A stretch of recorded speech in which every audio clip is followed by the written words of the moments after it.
تو این ویدیو اومدیم توی شرکت تولیدی، اما هنوز نمیدونیم چی قراره تولید کنه. پس قبل اینکه ویدیو رو تا آخر ببینی نظرتو کامنتش کن.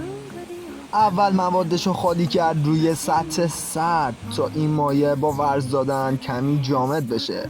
حالا با دستش هی ورزش میده و میده تا دستگاه ورزش بده. این دستگاه چقدر خوبه، ورزش میده، پرسش میکنه، ورزش میده، پرسش میکنه و حالا آماده است که بره رو دستگاه بعدی. این دستگاه این مواد رو به خوبی به حالت کیسانی در میاره و دوباره مخلوطش میکنه.